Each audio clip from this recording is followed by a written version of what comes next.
नमस्कार मित्रांनो, आपल्याला माहितीच आहे की महाराष्ट्र शासनाच्या वित्त विभागाच्या 27 मार्च 2026 रोजीच्या परिपत्रकातील निर्देशानुसार सेवार्थ प्रणालीतील कर्मचारी यांचा डेटा अचूकता आणि सुरक्षा वाढवण्यासाठी ई-केवायसी प्रक्रिया राबवण्यात येत आहे.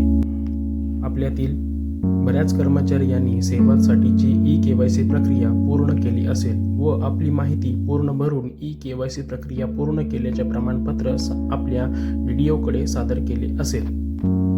आता आपण दिलेली अधिकृत माहिती सेवार्थमध्ये अचूक नोंद झाली आहे की नाही हे आपल्याला तपासून पाहता येणार आहे व आपली माहिती अद्ययावत असल्याची खात्री करता येणार आहे. त्यासाठी सेवार्थमध्ये नो युअर सेवार्थ एम्प्लॉई डिटेल्स ही सुविधा देण्यात आली आहे.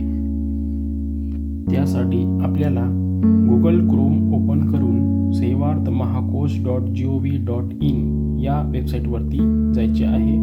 वेबसाईटवरती गेल्यानंतर आपल्याला होम पेजच्या कॉर्नरमध्ये जिथे आपण एम्प्लॉई लॉग इन करतो तिथे आपल्याला एक नवीन पॉपअप होताना दिसेल. तिथे आपण नो युअर एम्प्लॉई डिटेल्स नावाचे पॉपअपवरती आपल्याला क्लिक करायचे आहे.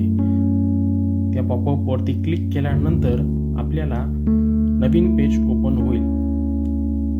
तिथे आपण आपला सेवार्थ ID व डेट ऑफ बर्थ एंटर करायचे आहे.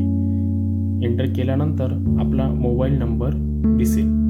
आपला मोबाईल नंबर दिसल्यानंतर आपण सेंड टू OTP असं यावरती क्लिक करायचे आहे व OTP आल्यानंतर OTP एंटर केल्यानंतर आपल्याला आपले एम्प्लॉई डिटेल्स शो होतील.